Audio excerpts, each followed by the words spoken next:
You don't know which bow is the best to use? Are you overwhelmed by the amount of weapons?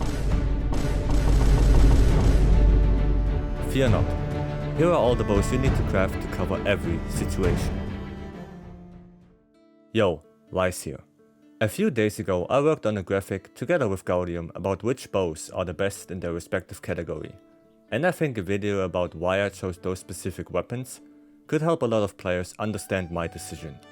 Before we dive into it, let me quickly go over some basics. Bow has 3 different shot types: pierce, rapid and spread. Each has a different motion value, critical range and shot pattern. More details on that later. In my decision making, I took into account the base raw, slots, rampage slots, natural affinity, element, charge and shot type level, as well as coding options. Charge levels are especially important. Every charge level has its own raw and elemental modifier on top of the motion value of attacks. Here's a little chart listing all the multipliers. Having the desired shot type on charge level 3 and 4 makes a bow more attractive because dodge bolt already pushes you to charge level 3. That way you make the most of your shot type upskill. Raw and blast are now separated. With Dragonheart being now way more usable thanks to title update 5, it wouldn't make much sense to use it with blast bows. For raw specifically, I recommend Dragonheart 5, and for blast, build up boost together with status trigger.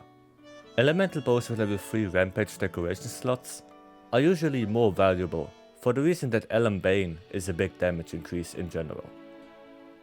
For this video, I will compare my choices to the ones available in the same branch. You will see a lot of footage from the training area. The hit zone values changed to 50 raw and 25 element in order to make it closer to real hunts. All the material was recorded without armor, fully augmented weapons, with only bow charge plus if needed. In total, there are 7 bows per type: raw, blast and all the elements. Now, let's get started.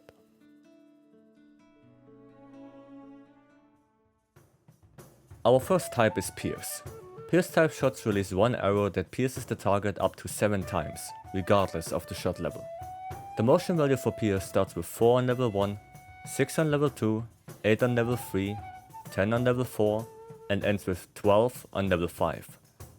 Critical range for pierce bows starts at 10 and goes all the way back to 25, with a maximum range of 40. That makes this type the one with the highest distance. Raw is first.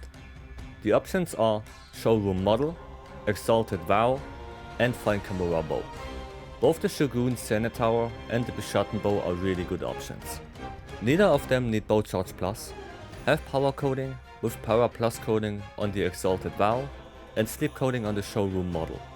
The raw difference when both are fully augmented is 10 in favor of the Shogun Bow.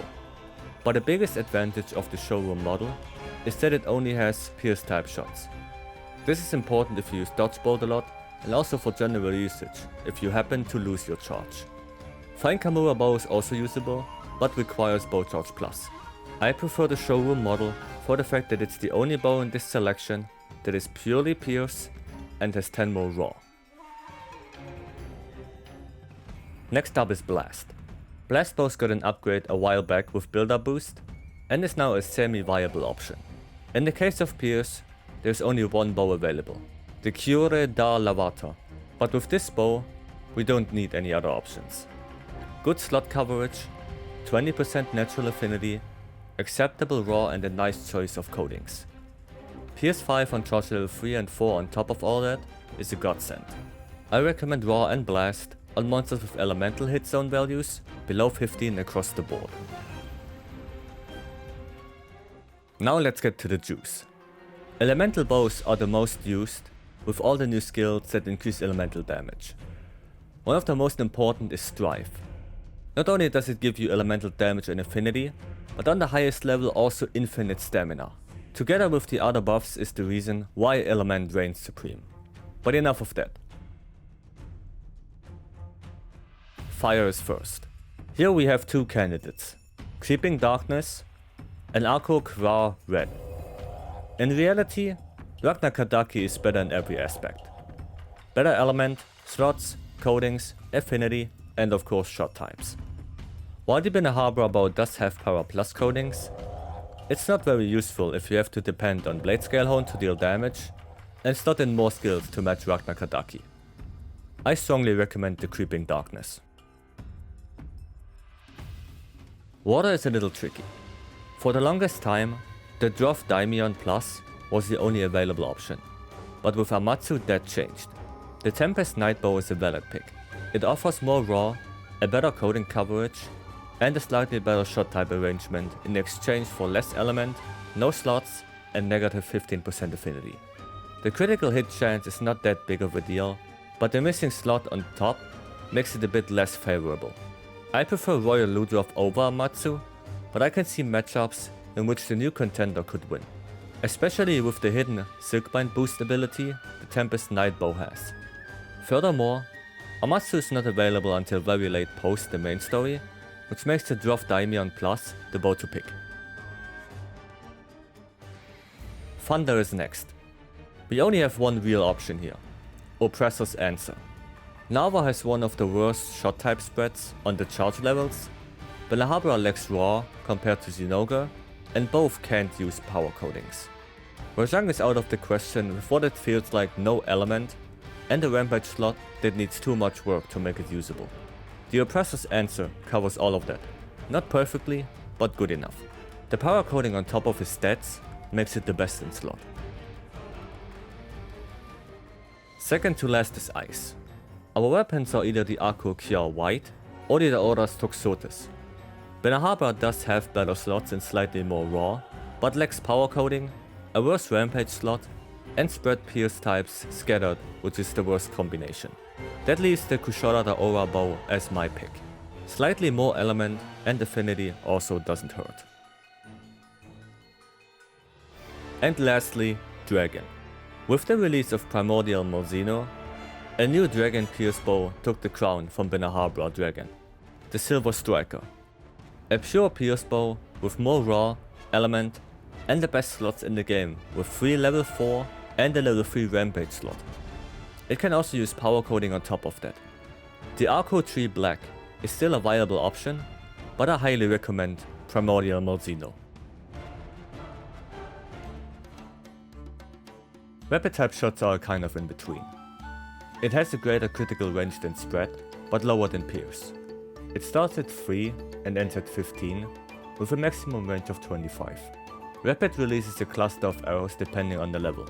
On level 1 it's 1 arrow, with a motion value of 14, level 2 2 arrows with 9 motion value, level 3 3 arrows with 10 motion value, level 4 4 arrows with 10 motion value, and level 5 4 arrows with 11 motion value. Rapid is the most consistent out of the 3 types. It deals less damage than an optimal placed pierce or spread shot, but has the advantage of the arrows hitting one spot, and the critical distance is fairly easy to manage without staying too far away from the monster or standing right in front of the face, without asking for a date first. Again, raw first. Harbinger's Battle Bow Plus, Insurgent Bow, and Royal Order's Bow Plus are all valid options. Here is how I would rank them. On the bottom is the Insurgent Bow. With only 3 charge levels, it doesn't look like a good option, but the Syracuse Bow does pull its weight. A staggering 380 raw, 10% affinity, and power coating lets this one hit like a truck. Sadly, the missing charge level, the bad slots, and no extra coatings put it into last place. Harbinger's Battle Bow Plus is the uprunner. It does more damage than both the Syracuse Bow and the Royal Order Bow, but it does lack good coating options and the affinity. Having level 1 slots is also not the best for raw bows. Number 1 is the Royal Order's Bow Plus. A pure rapid bow makes the best use of the force shot decorations, 10% affinity, power and sleep coating, a level 2 slot, and to round it all up, 50 extra defense makes it a very good pick, especially for multiplier. It does need bow charge plus, unlike the Harbinger's Battle Bow, but that is compensated by all the other benefits.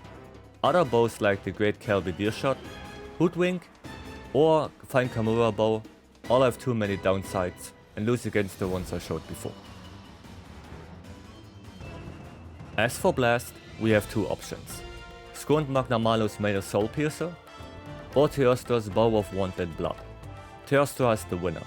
Better shot type spread between the charge levels, with Rapid 5 on charge level 3 and 4, and Sleep Coding. A bit less raw than Scorned Magnamalo, and a bit worse slots, but overall a better pick, especially when missing a Bow Charge Plus decoration. Realistically, the only bow in question is Hyperion. It has the most element, affinity, and the best rampage slot out of all the fire rapid bows. Pure Bow Kuzunoha, Rosenstichel, and Lone Bow Plus all have very poor element in comparison. Silver Rathalos is just miles better. It doesn't have the coding options like the Espinas bow, but the damage output and comfortability to build with makes Hyperion the one to pick. The same can be said about water rapid bows. Elysian Mana Plus outperforms Antique Machina B in all aspects. Better element, affinity, and of course being a pure rapid bow makes it the superior choice. Thunder is not as easy. Sure, the Thundering Strike Bow Plus is in my opinion the best, with acceptable element, 15% affinity, power and para coding, and it's a pure rapid bow. What leaves a sour taste is the level 1 rampage slot. It needs at least one rampage slot augment. The alternative is the Pecunas. With the Astalos bow you have more element, more affinity, and a level 2 rampage slot from the get-go. Sadly it cannot use power coding, which means it depends on blade scale hone, and has a bad shot type pattern. I recommend the Tobi Kadachi bow. Ice is a weird one, and first, I have to apologize. For the longest time, I thought Lunar Looney Frostbow was the best in slot. That is not the case. The Heaven's Breath, even with 40 less raw and only rapid 4 on charge level 3 and 4, is stronger. Without Alan Bane. That is due to the massive element it brings. Codings are the same with the exception of exhaust coding, but realistically, with two infinite stamina options in Strife and Heaven's Send, absolute power shot is always present, so a KO is easy to get without exhaust coding. Heaven's Breath also has a level 3 slot to back it up, and a level 3 rampage slot for Alan Bane. I never thought that this bow is better than Lunar Garon, but here we are. There's a new king in town. Last but not least, Dragon. There are a couple of bows to talk about. Skyriven Nightfall, Auftauchen, and Untergang are all good.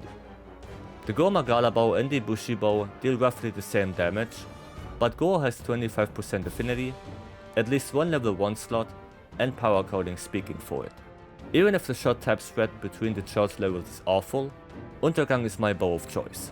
The chaotic Gore Magala bow is the strongest one, but can only be used in combination with Bloodlust to make the most of critical boost and critical element.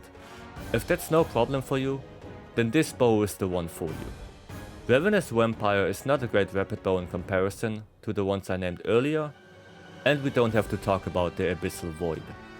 That's where it belongs. Spread is the most aggressive shot type of all three. With a critical distance of 0 to 10 and a max range of 15, Spread requires you to stand in the target's face to hit all arrows and deal most damage. On level 1, Spread releases 3 arrows with a motion value of 5, level 2 are also 3 arrows with 8 motion value, level 3 shoots 5 arrows with 7 motion value, level 4 5 arrows with 9 motion value, and level 5 clocks in with 5 arrows and 10 motion value. If you can play optimally, Spread will always deal more damage than Rapid. We can't really compare Pierce to Spread because of how the two shot types work. Just keep in mind that you have to be very close to the monster to deal good damage, which makes it very difficult for newer players picking up the weapon, especially in multiplayer. Starting with Raw, I choose 3 bows. Gorbosa bow is usable, but by far not the best. The insane amount of raw and the amount of slots make it somewhat usable. What breaks its neck is the lack of power coding and spread 4 on charge level 4. I would only recommend it if there is no other option. A better alternative is the Chaotic Thrall. Spread 4 on charge level 3 and spread 5 on charge level 4 is already a huge improvement, but this bow can also use all coatings. A bit less raw than the Garen Golem bow, but overall a more preferable choice. Sitting on top of all is the trusty Devil's Council. Spread 5 on both charge level 3 and 4, power and para coating, and pretty nice slot coverage makes Camellios yet again the best raw spread bow. Blast is an easy one. There's only one option, which is the 6 glowing oaths. There's no need for bow charge plus on this one, it can use power coating and has appreciable stats across the board. A solid and well the only pick for Blast. And before you ask, no, the male Soul Piercer is not a great spread bow. Blood Orange Bishotten is a straight upgrade. Spread Fire is a little bit awkward. The Queen's Rhapsody Plus is the best, with very nice slots and a level 3 Rampage slot for Alan Bane, spread on charge level 3 and 4, and power coating. Sadly, it does not use power coating, so it depends on blade scale hone. That's where the Flamestroke Flam comes in. Without bow charge plus and power coatings, this bow does hit harder if blade scale hone on Rathian is not active. In my opinion, that makes it a bit more valuable to use in multiplayer, since you don't have to evade attacks for max damage, and you don't use slots for blade scale hone or bow charge plus. On the other hand, as soon as you run out of power coatings, Rathian will demolish the Rathalos bow. It's up to you which one you prefer. Water is another preference element. We have two bows here, Tornado of Mud and Chilia War Bow. Both need bow charge plus and blade scale hone. The difference is that the Armodron bow only has 3 charge levels, compared to the Daimyo bow with 4 charge levels. Also, the coating options are better on the War Bow with power and sleep, and it has better slot coverage. Armodron does deal a bit more damage due to its higher element. I prefer the Daimyo bow over Tornado of Mud because it has better versatility, but it's up to you which one you pick. Thunder on the other hand is an easy one. The Kazu bow is the only one for the job. It comes with good slots, nice coating compatibility, and is a pure spread bow. There is however the Archbeast Avatar, but with 11 element and a level 1 Rampage slot, you better use this as a paperweight. Up next is Ice. The Ember Arc Valanga is a solid pick.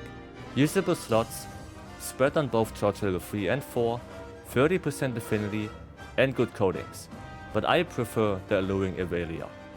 Having the possibility to use Alan Bane, a level 4 slot and power coating instead of sleep is a worthwhile trade-off, even if you lose the affinity. Again, it's up to you which one you use.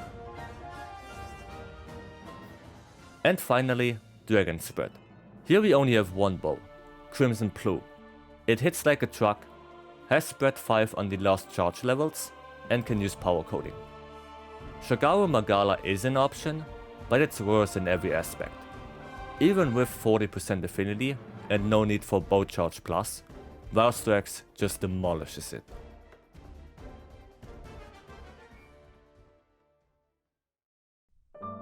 And that's it. The bows I didn't look into have either worse stats, are too expensive to build for, or have less flexibility compared to the ones I picked. I hope you learned something and you have an idea on which bows you should use throughout the game. Let me know in the comments below what you think. Subscribe and leave a like if you enjoyed the video. I'll see you next time, have a good one.